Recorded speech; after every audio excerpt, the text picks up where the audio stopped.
Assalamu alaikum and welcome to Zor Ka Jor T20 World Cup 2026 special brought to you by Cola Next and the grand finale is almost here. आपको पता चल गया है कि दोनों finalist कौन से हैं. न्यूजीलैंड जो कि पहले फाइनलिस्ट बन चुकी थी and now India would be facing New Zealand in the finals of the T20 World Cup 2026 and what a superior game we witnessed. कल जिस तरह का सेमीफाइनल हमने देखा जहां पे इंडिया और इंग्लैंड एक दूसरे के मध्य मुकाबले हुए, इंडिया ने चार्ज किया और जबरदस्त ब्रूटल बैटिंग दिखाई. जिस तरह संजू सैमसन ने पुटअप किया पूरे स्कोर को आगे और 254 का टारगेट सेट करके दिया इंग्लैंड के लिए. बट इंग्लैंड भी बाज नहीं आया और दूर नहीं रहा. जिस तरह जिस अप्रोच से इंग्लैंड ने जो है वो बैटिंग की और सिर्फ 7 रन से जो है वो शिकस्त का सामना करना पड़ा. इंडिया को जो है वो 7 रन से जीत हासिल हुई. क्या हुआ, क्या डिफरेंस था, क्या एक माइन्यूट डिफरेंस, बिकॉज एक तरह की जब टीम्स होती है ना तो छोटे छोटे हाफ अ चांसेस को फुल में कन्वर्ट करना पड़ता है. कौन कर सका उसको फुल में कन्वर्ट और कौन नहीं कर सका, बस ये डिफरेंस था. एंड सबसे बड़ा डिफरेंस था the man on the screen, Bumrah. जाहिर सी बात है बुमराह एक अलग ही लीग का बॉलर है. जो मेरा ख्याल से इंग्लैंड और इंडिया में सबसे जो बड़ा डिफरेंस था that was Bumrah as well. बात करेंगे इस मैच के हवाले से, साथ ही साथ ओडीआई का स्क्वाड जो है जिसका ऐलान हुआ है. पाकिस्तान ओडीआई स्क्वाड का ऐलान हुआ है. टूर करना है बांग्लादेश का. 9 को टीम वहां से रवाना हो जाएगी और 11 मार्च को जो है हम सबसे पहला ओडीआई खेलेंगे. उसके हवाले से भी बात करेंगे because many uncapped players in the side. Why, what performances, क्या वजह बनी, क्या सूरत हाल हुई, हम असेस कर सकते हैं, अज्यूम कर सकते हैं, क्योंकि कोई सामने आके बताता तो नहीं है कि किसको क्यों सिलेक्ट किया और किसको क्यों ड्रॉप किया. सो बात करेंगे इसके हवाले से. गुफ्तगू के लिए हमारे साथ मौजूद हैं शायद. अस्सलाम वालेकुम and welcome to the show. वालेकुम सलाम. कैसी हैं आप? खैरियत से? बिल्कुल खैरियत से ही हैं. बस करीब आ गया. अब तो इवेंट फाइनल जो है वो just 2 more days away, 1 day away and then Sunday को जो है वो फाइनल हमें दिखेगा. एक्सपेक्टेशंस यही है कि न्यूजीलैंड और इंडिया एक कड़ाके का मुकाबला होगा और अहमदाबाद के मैदान में, जहां पे जनरली इंडिया के लिए कहा जाता है कि it is not a lucky ground for India. Last time जो ओडीआई वर्ल्ड कप था वो भी वहीं पे हारे थे. तौसीफ साहब को भी खुश आमदीद कहते हैं. तौसीफ अहमद साहब हमारे साथ मौजूद हैं. तौसीफ साहब अस्सलाम वालेकुम and welcome to the show. जी वालेकुम सलाम. सो शायद starting from you, India England, क्या डिफरेंस था आपके हिसाब से दोनों टीम? मेरे हिसाब से हमेशा जो है ना वो फील्डिंग रहती है. बिल्कुल. और मैं आपको हमेशा कहता हूँ कि देखें अपॉर्चुनिटी, आपने सैमसंग का कैच छोड़ा मेरे ख्याल में 8-10 रन पे, 15 रन पे, और उसके बाद वो कर गया. एक अच्छा प्लेयर फॉर्म में था, वो कैच नहीं छूटना चाहिए. तो खासतौर पे कप्तान जो फील्डिंग कर रहा था वहां पे उसने कैच छोड़ दिया. 74 रन ऐड किए उसके बाद. 74 रन. वही मैं कह रहा हूँ कि अच्छे प्लेयर अच्छी टीम के खिलाफ जो चीज आपको उठाती है वो आपकी फील्डिंग उठाती है. और यही चीज इंडिया ने अगर देखा जाए तो जबरदस्त कैचेस पकड़ के आपको फील्डिंग की वजह से आपको मेरे ख्याल में मैच जितवा दिया. बिल्कुल. तो मैच तो बहुत जबरदस्त हुआ. बॉलर्स के साथ बहुत ज्यादती हुई है जिसके मैं सख्त खिलाफ हूँ. लेकिन बहुत खतरनाक कंडीशंस कसम से बहुत ज्यादा. लेकिन बुमराह ने अपने आप को साबित करके दिखाया. बुमराह की जिस तरह मैं बात करता हूँ कि नया बॉल, पुराना बॉल, स्लो वन, वो लड़का वो अलग लीग का बॉलर है. वो बहुत ही आगे है वो. तो आई थिंक के बीच में एक मुश्किल वक्त आ गया था, लेकिन यही क्रिकेटर्स होते हैं, यही वो कैरेक्टर्स होते हैं कि किस तरह दोबारा फॉर्म वापस लेके आनी और अहम सतून बनना है टीम का. तो वो बुमराह बहुत बड़ा फर्क था. नहीं, इनफैक्ट बुमराह 2.0 ज्यादा लीथल होकर आया है. हाँ, बिल्कुल. जब वो इंजरी और फिर उसके बाद कमबैक करते करते जो एक डिप आया था परफॉर्मेंस में, उसके बाद से जब बुमराह वापस आया तो Bumrah has been more out class. Because Savera आप उसको किसी भी पिच पे देख लो, उसके लिए पिच एक्सक्यूज नहीं है. उसके पास स्किल्स ही इतनी सारी हैं. हर किस्म की स्किल्स है. हर पिच के हिसाब से अपने बंदा वो होता है कि बॉलिंग करते हुए ना पिच रीड करे कि यार आज मेरी कौन सी बॉलिंग, कौन सी स्किल्स काम आएंगी. वो उसी तरह ओवर के अंदर 4 स्लो वन मारने पड़ते हैं, वो भी करता है. स्विंग, सीम, यॉर्कर्स, इस जैसी यॉर्कर्स काफी अरसे से मैं कहता आ रहा हूँ, इस जैसी यॉर्कर्स मैंने नहीं देखी. बिल्कुल. और मतलब राइट टारगेट के ऊपर ऐसा लगता है कि it comes so flawless to him. वो इतने फ्लॉलेस तरीके से जो है वो बॉलिंग करते हुए आपको दिखते हैं. तौसीफ साहब, आपको भी मैं इस कॉन्वर्सेशन में ऐड अप करूंगी. हैरी ब्रूक का वो एक कैच, जिस तरह शाहिद ने कहा कि fielding was the major difference between both the teams. एक वो जो वो पीछे भागते हुए जो अक्षर पटेल ने वो कैच लिया हैरी ब्रूक का, और उसके बाद एक रिले कैच लिया विल जैक्स का, जो कि अर्शदीप के वाइड पे वाइड करते हुए, और फिर वो जो है अक्षर ने जो है वो दुबे को उसका कैच दिया और वो रिले कैच हुआ. ये दोनों आपको लगते हैं टर्निंग पॉइंट्स थे? जी हाँ, बिल्कुल. 2 दिन में हमने बड़ी ज़बरदस्त क्रिकेट इस फॉर्मेट की देखी और क्या बात है, और जिस तरह की मार लग रही थी, वाकई अफसोस हो रहा है बॉलरों पे ज़रूर, बट वही एक अच्छा बॉलर है जो ऐसे टाइम में अच्छी बॉलिंग करे, और जाहिर है हर वक्त उन्हें अपने मतलब की चीज़ें नहीं मिलती, और वो बुमराह ने कर दिखाया, जैसा कि अभी शाहिद ने बात भी की है। तो मेरा ख्याल है कि फील्डिंग ने कल मैच को इधर से उधर कर दिया, दोनों ने ज़बरदस्त क्रिकेट खेली, और पता चल गया जैसा कि शाहिद और हम सब बात करते हैं कि भाई फील्डिंग जो है ना, और इस फॉर्मेट में ख़ास तौर पे फील्डिंग जो है वो बहुत काउंट करती है, और कल नज़र आ गया अक्षर ने जो कैच किए हैं, और हाजिर दिमागी जो है ना वो बड़ी ज़रूरी है इसमें। आप देख लें कि इतनी ऐसा कैच जो मैं नहीं समझता कि हर कोई इस तरह कर पाएगा, और फिर इतना कि मैं वहाँ से गेंद को थ्रो करके बाउंड्री से, मतलब पुश करके जो है फील्डर सामने उसको फेंक दूँ। तो ये मेरा ख्याल है एक्सीलेंट ज़बरदस्त क्रिकेट खेली है, लेकिन इंडिया को पता चल गया कि इतने रन्स जो है ना सेफ नहीं होते, मालूम पड़ गया है, और मेरा ख्याल है कि वो सोच भी नहीं रहे थे कि शायद ऐसा कुछ होगा। ज़रूर शुरू में विकेट्स ले लिए, थोड़े से 25 रन बनाए बटलर ने, थोड़ी सी फॉर्म उनकी नज़र आई हमें, लेकिन बहरहाल उसके बाद बेथल जो खेले हैं वो भी एक्स्ट्रा ऑर्डनरी, मेरा ख्याल है वो एक्स्ट्रा ऑर्डनरी। बस ये समझ लें कि वो ओवर वाकई जो है बचा गया, वरना तो काम उतर गया था मेरा ख्याल। वो जो तौसीफ भाई, अगर आपने देखा वो लड़का क्या है जिसने सॉस का इंग्लैंड का बेथल जिस बॉल पे वो आउट हुआ है ना, अगर आप वो रिप्ले में वो शॉट देखेंगे ना, उसने जोर ही नहीं लगाया उस पे, उसने हल्का सा फ्लिक किया है, हल्का सा पुश हो जाता ना, वो वहां पे छक्का था, बिल्कुल बाउंड्री लाइन पे कैच हुआ है वो। अगर उसकी आप विकेट देखें, उसको वो शॉट वहां से अगर वो लग जाता ना छक्का, वो मैच भी ले जाता, ये मैं बता रहा हूँ आपको, वो मैच ले जाता, वो जिस तरह खेल रहा था। हम ब्रेक पर जा रहे हैं, ब्रेक से वापस आते हैं, मैं बिल्कुल इसको यहाँ से कंटिन्यू करूंगी बात को। वक्त एक ब्रेक का हुआ है, ब्रेक से वापस आएंगे तो पाकिस्तान ओडीआई टीम के हवाले से भी हमारी डिस्कशन होगी आफ्टर द शॉर्ट ब्रेक।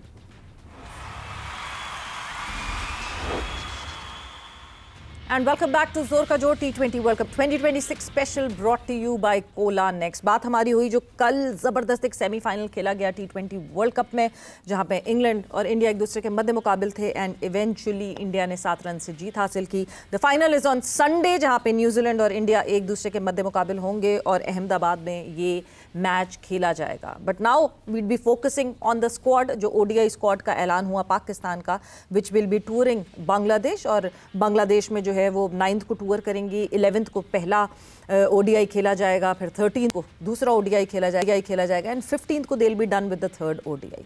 अब जो उसका स्क्वाड है उस पर बहुत सारे रिजर्वेशंस हैं लोगों के, कौन क्यों आया, किस परफॉर्मेंस पे आया, किस वजह से आया, वो सारी चीज़ें जो हैं उस पर ज़रा हम आगे अब बात करते हैं, बिकॉज कौन से प्लेयर्स हैं और कितने प्लेयर्स हैं एक्चुअली जो कि अब इस स्क्वाड का हिस्सा बन रहे हैं। शायद ऑलमोस्ट 6 अनकैप्ड प्लेयर्स आपको दिख रहे हैं इस पूरी लिस्ट में, और जो नए नाम दिख रहे हैं उनकी बेसिस पे बहुत कुछ ऐसे प्लेयर्स हैं जिनको प्रूफ करना बड़ा मुश्किल है कि वो क्यों हैं स्क्वाड के। सवेरा पहली बात तो ये कि जब भी टीम अनाउंस होती है, एक प्रेस कॉन्फ्रेंस होती है, चीफ सेलेक्टर आते हैं, बैठते Gone are the हैं, days, पता नहीं कब होती थी, पता नहीं समझ से बाहर है कि किस डायरेक्शन में किस जा रहे हैं। कोई एक चीफ सेलेक्टर होता है, सिलेक्शन कमेटी का पैनल बैठा हुआ होता है, टीम अनाउंस की जाती है, मीडिया वाले सवाल पूछते हैं कि आप इसको लेके आए, इसको बाहर बिठाया, क्यों बिठाया, वजूहात, तो वो क्लियर हो जाती है पिक्चर सारी। बिल्कुल समझ ही नहीं आ रहा कि ये जा किस तरफ। अब मेरे जहन में है कि अगर अब ये नए बच्चे हैं, ये शमाइल हुसैन जो बच्चा है शामिल, अब ये शामिल को मैंने कभी देखा नहीं है खेलते हुए, लेकिन अगर इसकी परफॉर्मेंसेस की बात करूं तो बड़ी अच्छी परफॉर्मेंसेस हैं इसकी। फर्स्ट क्लास देखूं, T20 देखूं, या लिस्ट ए की परफॉर्मेंसेस देखूं, तो हम लिस्ट मंगवा के हमें पता चल रहा है कि यार इस बच्चे को अगर लिया सही लिया है। अब ये एक बच्चा है साद मसूद, ये मुझे नहीं समझ आया, मेरे ख्याल में जब मैंने पता किया तो लास्ट एशिया कप में कोई एक आधा मैच में इसने कुछ किया, तो इसको इंडिया के खिलाफ विनिंग शॉट, इंडिया के खिलाफ फॉर्मेट। और दूसरा सवेरा ये है कि ये बच्चे खेले कितना है, ये तो फर्स्ट क्लास खेला हुआ नहीं है। अगर ये शमाइल की मैं बात करूं तो इसने चलो 26 मैचेस फर्स्ट क्लास खेले हुए हैं, इसलिए तो फर्स्ट क्लास खेला हुआ ही नहीं है बच्चे, ये तो सिर्फ लिस्ट ए के कुछ मैचेस खेला हुआ है। साद ने 3 लिस्ट ए के मैचेस खेले, 3 साद मसूद अच्छा होगा, मैं ये नहीं कह रहा कि अच्छा नहीं है, लेकिन 3 मैचों की परफॉर्मेंस के ऊपर आप ले आए, ये एशिया कप के खिलाफ। इसी तरह मास सदाकत तो खैर पहले भी खेल रहा था बच्चा, ये अच्छा परफॉर्मर है, फर्स्ट क्लास। जो लिस्ट मेरे सामने पड़ी हुई है, मैचेस भी खेले हुए इसने। एक तो ये है कि हम थोड़े से जो नए बच्चे हैं ना, इनको जरा ज्यादा टाइम दें फर्स्ट क्लास में। एटलीस्ट 2-3 साल, जो जेन्युइन बैट्समैन है ना, एटलीस्ट 3 साल तो वो फर्स्ट क्लास क्रिकेट खेले, बैटिंग करे हर किस्म की पिचेस कंडीशन पे। इसी तरह फैसल अकरम की परफॉर्मेंसेस बहुत अच्छी हैं। फैसल अकरम है, फैसल अकरम के साथ वो दूसरा क्या नाम है बच्चा? मुकीम। अच्छा, मुकीम को ले आते हैं, गायब हो गया, वो गायब हो जाता है। हम क्यों तो ऐसे लाते हैं प्लेयर को और ऐसे गायब कर देते हैं कि कहाँ चला गया। अच्छा, गायब हो गया होगा। अब जैसे मैं आमिर जमाल की बात करूँ या दूसरे, क्या सिलेक्शन कमेटी इनसे बात करती है इन प्लेयरों से कि आपने कितनी मैचेस खेलने, आपकी किस जगह पे प्रॉब्लम है, उसको इंप्रूव करके आओ? कौन सिलेक्शन कमेटी? बात ये है ना कि कौन सिलेक्शन कमेटी। अब चलिए मैं आपको शायद मैं एक अपडेट दे देती हूँ। कल क्योंकि मैंने आपको बताया था कि सरफराज अहमद और मिसबाह उल हक को भी अनाउंस कर दिया that they will be the part of selection committee. मजे की बात ये है कि Misbah ul Haq does not know about it. अच्छा, मिसबा को पता ही नहीं था? नहीं, मिसबा इतने अरसे से सर्कल में, उसको ना भी पता हो तो कोई बात नहीं। मिसबा तो किसी ने कहीं ना कहीं बोर्ड के अंदर वो सर्कल में होता है। वो है, अभी भी बैटिंग, अभी भी कोचिंग में है, सर्कल में है, वो ही चल रहा है with the batting coach and every batting coach वो ये है। मगर आप वो देखें ना, कॉन्फ्लिक्ट ऑफ इंटरेस्ट फिर कितना बढ़ जाएगा। और अगर उस बंदे को अभी पता ही नहीं है कि आपको सिलेक्शन के लिए अनाउंस कर दिया गया है, तो ऐसा हो नहीं सकता कि पता ना नहीं हो सकता। नहीं, ऐसा हो नहीं सकता कि सेबी ऐसे नहीं कोई अनाउंस कर देता। मैंने बताया होगा। वैसे इस प्लेटफॉर्म पे बैठ के मोहम्मद यूसुफ ने भी यही बात की थी। क्या कहा था? उनसे अभी बातें हो रही थी और उनको बैटिंग कोच अनाउंस कर दिया था for the New Zealand tour. He was not in the loop के हाँ जी कर रहे हैं अनाउंस, नहीं, सिर्फ मोहसिन नकवी साहब, आप बहुत मेहनती आदमी हैं, काम करना पसंद करते हैं, बहुत अच्छा करते हैं, ठीक है ना। जिम्मेदारियां दें, ऐसा ना हो कि कल आप ही सिलेक्टर हों, आप ही कोच हों, चेयरमैन तो आप वैसे भी हैं, कल को आप ही ना सारा पकड़े जाओ। मुझे पता है आपने जिम्मेदारियां दी हुई हैं, लेकिन एटलीस्ट अनाउंस करें कि चीफ सेलेक्टर ये है, हेड कोच ये है, डोमेस्टिक ये चला रहा है। सिलेक्शन कमेटी के चेयरमैन को तो आप अनाउंस करो ना। बिल्कुल, इतना काम तो आप कर सकते हैं ना, बाकी तो हम देख ही रहे हैं। बिल्कुल। ये तौसीफ साहब एक बहुत इंपॉर्टेंट चीज, क्योंकि जब से ये बंद हुआ है अनाउंस होना, ये टीम अनाउंस हुई, टीम सामने आई, टीम ये है, क्या लड़के खेल रहे हैं, कौन सा लड़का आया, कौन सा लड़का नहीं आया, इसकी जब तक रीजनिंग, हमें एक ऑफिशियल रीजनिंग नहीं मिलेगी पाकिस्तान क्रिकेट बोर्ड की तरफ से, सिलेक्टर्स की तरफ से, तब तक तो ये सारी वो उठते रहेंगे सवाल, सब जो है उंगलियां उठाते रहेंगे हर स्क्वाड के ऊपर। तौसीफ साहब से कनेक्ट नहीं हो पा रहा, तो हम जो बात कर रहे हैं वो शायद यही बात तो बिल्कुल क्लियर है कि आप क्लैरिटी नहीं दे रहे। अच्छा, अब एक और बहुत important cheese, because Shaheen being the captain of it, अभी हमने T20 में देखा वर्ल्ड कप में कि जैसे ही जब काम ख़राब हुआ, टीम की परफॉर्मेंसेस ख़राब हुई, तो एक तरफ से आवाज़ आई कि नहीं जी आगा जो है वो डमी कैप्टन है, माइक हेसन चला रहा है, दूसरी तरफ से हुआ ऐसा कैसे हो सकता है, माइक हेसन जो है वो नहीं, सलमान अली आगा के डिसीजंस थे। हमने थोड़ी सी चपखिलिश बीच में भी देखी, मैच के दौरान भी हमें एक दफ़ा दिखी। क्या ये बहुत इंपॉर्टेंट एक मैसेज है फॉर द अपकमिंग कैप्टन्स? अब जैसे Shaheen would be taking this side along, बहुत इंपॉर्टेंट है ये एक कैप्टन के लिए ये बात थरली मान लेना और कर लेना कि खुद अपने डिसीजंस लिए जाएं, कोच के डिक्टेशन पे ना। मैं आपके सवाल के जवाब इस तरह देता हूं। मुझे मोहम्मद रिजवान से बहुत डिसअपॉइंटमेंट हुई थी कि आप टीम के कप्तान हो, जब आप जीत रहे हो आपने वो बात नहीं की, जब आप हार गए तो आपने प्रेस कॉन्फ्रेंस में ये बात कर रहे हो कि सिलेक्शन कमेटी और कोच जो कहते थे मैं वो करता था। मेरी तो सुनी नहीं जाती, मेरी सुनी नहीं जाती थी। ऐसी कप्तानी मुझे शाहीन से नहीं चाहिए जी, और वो ना करेगा भी नहीं। मुझे उसके तरीके का पता है, वो करेगा तो अपनी मर्जी से करेगा, जितनी भी कप्तानी शाहीन करेगा, और करनी भी चाहिए। वो और कोच मिल के टीम को बनाए, आगे वर्ल्ड कप आ रहा है, ठीक है। ये ना हो कि शाहीन बाद में प्रेस कॉन्फ्रेंस कर रहा है कि मैं तो, मेरे हाथ में कुछ नहीं था, सब ये कर रहे थे। नहीं, ये एक लीडर के लिए ये स्टेटमेंट देना, मेरे ख्याल में वो लीडर बनने के काबिल ही नहीं होता फिर बंदा, ठीक है। और मुझे उम्मीद है कि शाहीन जो भी डिसीजन लेगा वो खुल के लेगा, चाहे जैसा भी लेगा वो खुल के खुद ही करेगा, खुद ही कोच के साथ मिलके करेगा। ये ट्रैक रिकॉर्ड, वैसे आतिफ राना साहब भी जब आते हैं तो वो यही कहते हैं कि अपने डिसीजन लेता है शाहीन। बट तौसीफ साहब आपकी तरफ मैं आती हूँ, इस ओडीआई स्क्वाड पे हमने कल सरसरी से बात जरूर की थी, बार बार जो मसला आ रहा है वो यही आ रहा है कि कोई आके बताने वाला नहीं है कि किसी लड़के की सिलेक्शन हुई है तो क्यों हुई है। अब जैसे साद मसूद की हम बात कर रहे हैं, so why is Saad Masood in the mix? 3 list A के मैचेस खेल के एक लड़का अगर खेल रहा है पाकिस्तान की, अगर उसको कैप मिल रही है तो इसका मतलब ये है कि बहुत ही सस्ती हो गई कैप हमारी। कर दी है, पहले थोड़ी सी मेरी आपकी बात सुनी मैंने, मिसबा के ऊपर बात की।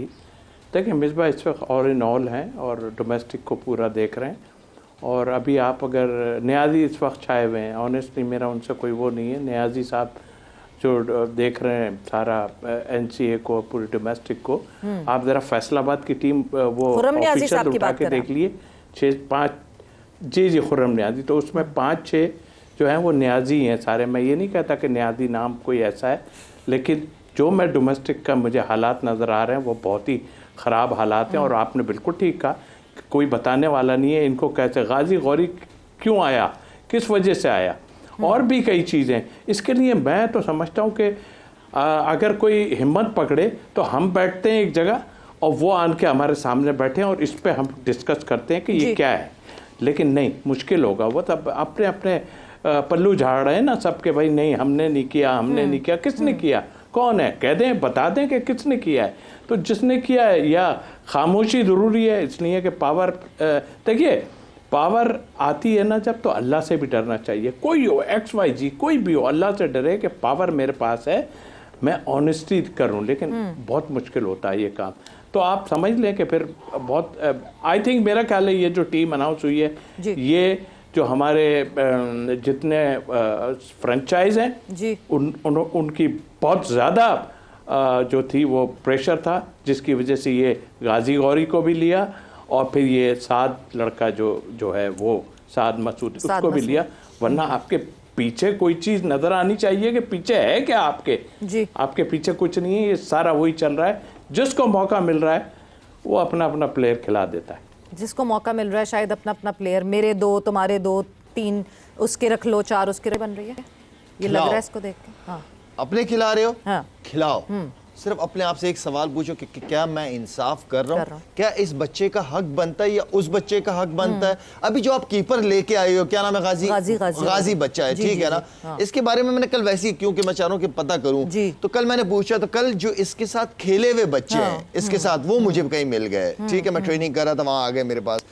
तो मैंने उनसे वैसी बच्चों से पूछा, उन्होंने कहा शायद भाई ये जो है अच्छे हैं, लेकिन इससे ज्यादा अच्छे हैं और ज्यादा बेहतर प्लेयर है। सवेरा हमारा प्रॉब्लम, सुनो मेरी बात, छोड़ो। मैं ये जो इंसाफ क्यों नहीं करता, रिजल्ट क्यों आता है आपका इस तरह। एक लड़के को आप 40-40, 50-50 मैचेस दे देते हैं, ठीक है। दूसरों को आप 10-10, 5-5 मैच दे के फारिग कर देते हैं, क्योंकि वो आपकी लाइकिंग में होता है, इसलिए उसको खिलाओ, क्योंकि आपको उसमें फ्यूचर नजर आ रहा होता है। खुद से फैसला कर लेते हो, परफॉर्मेंसेस का क्या फायदा है। तो करो ना फिर इंसाफ जिस दिन इंसाफ करोगे, खुदा की कसम आपके रिजल्ट बिल्कुल ठीक हो जाएंगे। हम इंसाफ नहीं करते, ना डोमेस्टिक लेवल पे ना ऊपर लेवल पे। हम बहुतों को बहुत सारी चांसेस देते और कुछ को कोई चांस नहीं देते, बिल्कुल सिर्फ निपटाने की कोशिश करते हैं। इस टीम को देख के आपको लगता है कि क्या प्री रिक्विजिट था, कोई एक होता है ना कि हाँ जी मैंने अगर O लेवल्स किया है तो मैं आगे जाऊंगी या फिर पढ़ाई करूंगी, या मैंने एक नर्सरी पूरी की है तो मैं स्कूल में जाऊंगी। फर्स्ट क्लास की 3-3, 4-4 मैचेस हैं, 10-10 मैचेस के ऊपर आप पाकिस्तान खेल लेते हो, इतने इजी कर दी है। कसम खुदा की, इस तरह तो मैं दोबारा फर्स्ट क्लास क्रिकेट खेलना शुरू कर दूं अभी। अनाउंस कर, कहने का मतलब ही इंसाफ करो, सबके साथ करो। ये नहीं 40-50 मैचेस दे रहे हो, दूसरों को कुछ आध मैचेस देते हो, ये ज्यादती करते हैं हम लड़कों के साथ। लड़कों के दिलों में ये बातें रहती हैं, वो टीवी पे आके बातें करते हैं, बैठते हैं कि हमारे साथ ये किया, उसके साथ ये किए जा रहा है। मिसालें हैं ना, मैं क्या नाम लूं उन बच्चों के। तो गलत करते हैं, हम ज्यादती करते हैं। हम as a senior, as a board, as a selection committee, हम बहुत ज्यादती करते हैं प्लेयर्स के साथ।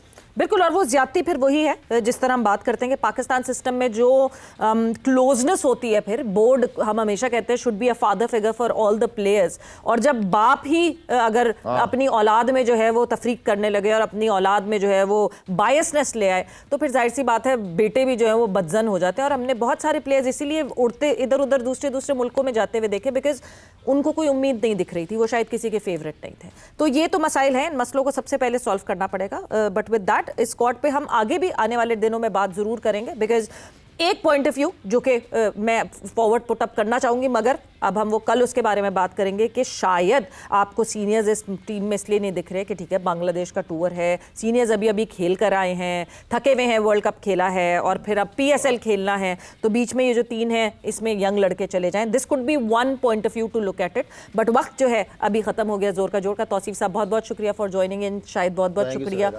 वक्त यहाँ खत्म हो गया। Savera Pasha signing off, take care, bye bye, Allah हाफिज।